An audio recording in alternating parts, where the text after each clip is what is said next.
जय मसीह की दोस्तों, बेहद स्वागत आप सब लोगों का फिर से एक और नई वीडियो में। और साथ ही साथ में स्वागत है आप सब लोगों का मसीह मंथन बैठक हिमाचल प्रदेश के ऑफिशियल पेज में भी। मेरे पेज को फॉलो करें और साथ ही साथ में मेरे यूट्यूब चैनल को सब्सक्राइब करें और दूसरों तक इन वीडियोस को ज़रूर शेयर करें। तो जैसा यहाँ पर स्क्रीन पे आपको दिख रहा है, चर्च के पास्टर को और चर्च के सदस्यों को क्या करना होगा? दोनों को भी सावधान रहना होगा। चर्च के पास्टर को और चर्च के सदस्यों को दोनों को भी सावधान रहना होगा। अगर चर्च का पास्टर ही सावधान नहीं होगा तो फिर वो अपने सदस्यों को क्या सिखाएंगे? और अगर सदस्य ही जितने सदस्य है, जितने विश्वासी है, अगर वो सावधान नहीं होंगे तो अगर उनका पास्टर गलत तरीके से उनको गाइड करेगा तो फिर वो वैसा चलने देंगे। अगर वो सावधान नहीं हुए तो आपको सावधान रहना है। जिस पास्टर को आप सुनते हैं आपको सावधान रहना है। वो क्या आपको सिखा रहा है? क्या वो बाइबल की बातें आपको सिखा रहा है? क्या वो बाइबल से आपको प्रचार कर रहा है?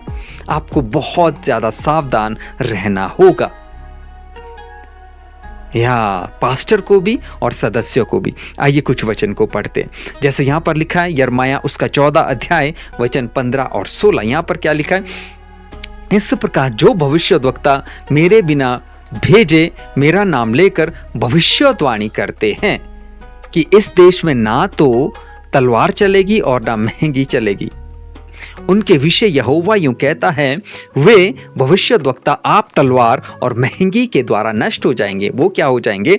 खुद ही तलवार से और महंगी से नष्ट हो जाएंगे। पहली बात यहाँ पर परमेश्वर क्या कहते कि जिन भविष्यद्वक्ताओं को मैंने नहीं भेजा, मेरे बिना भेजे या मेरा नाम लेकर भविष्यवाणी करते हैं, वो क्या है? अगर वो ये कहते कि देश में ना तो तलवार चलेगी और ना महंगी होगी। और आपको पता है, अगर आप इस अध्याय को पढ़ेंगे, यिर्मयाह उसका 14 अध्याय शुरू से आपको पढ़ेंगे, बहुत सारी बातें आपको यहाँ पर सीखने के लिए मिलेगी। साथ ही साथ में यहाँ पर आपको सीखने के लिए क्या मिलेगा?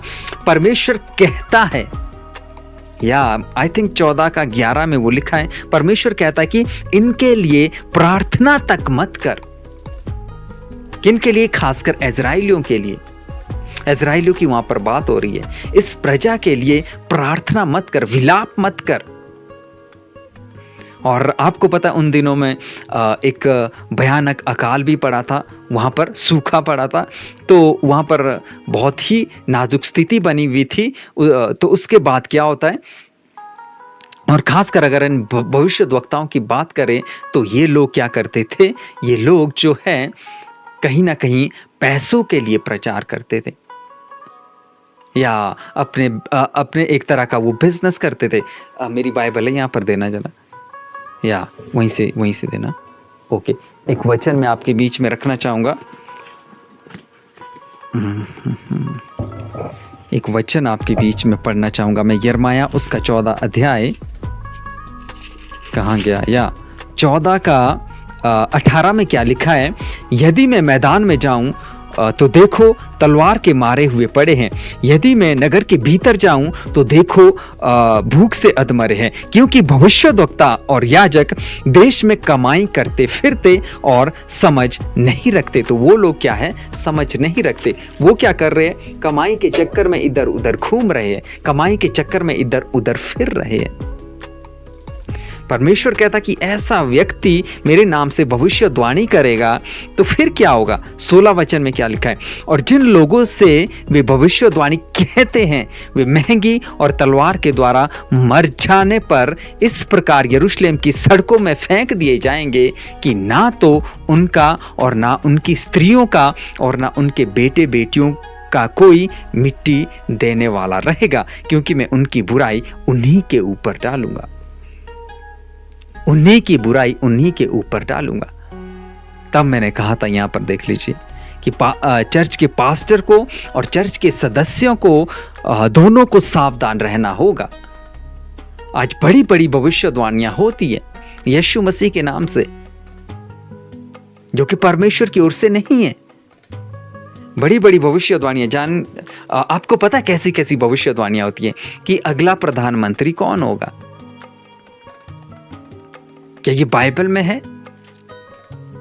बाइबल के बाहर की भविष्यवाणियां की जाती है कि आपकी गाड़ी का नंबर ये है, आपके घर के पर्दे का रंग वो है।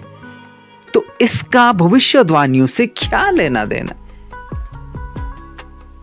और ये सब चीजें बाइबल में नहीं है। तो आपको कितना केयरफुल रहना होगा, आप समझ कर देखिए। और हमें समझना होगा चीजों को, हमें समझना होगा बातों को। अगर हम सही से प्रचार नहीं करेंगे तो फिर नाश हो जाएंगे, मैं आपको बता दूं, नाश हो जाएंगे फिर। तो आपको और हम सबों को बहुत ज़्यादा सावधान, बहुत ज़्यादा केयरफुल रहना होगा। देखिए क्या लिखा है, चर्च के पास्टर को और चर्च के सदस्यों को, दोनों को भी सावधान रहना होगा। दोनों को बहुत सावधान रहना होगा। नहीं तो क्या होगा, अगर पास्टर ने गलत सिखाया और उनके सदस्य वही सीख रहे हैं तो फिर दोनों नरक में चले जाएंगे, दोनों का नाश हो जाएगा। तो हमें क्या है, सभी को केयरफुल रहना पड़ेगा। और केयरफुल तभी रहेंगे जब हम वचन की ओर ध्यान रखेंगे और वचनों को सीखेंगे, समझेंगे और उसमें आगे बढ़ते जाएंगे। तो मैं उम्मीद करता हूँ कि आप बातों को समझ गए होंगे। परमेश्वर आप सब लोगों को आशीष दे। God bless you all.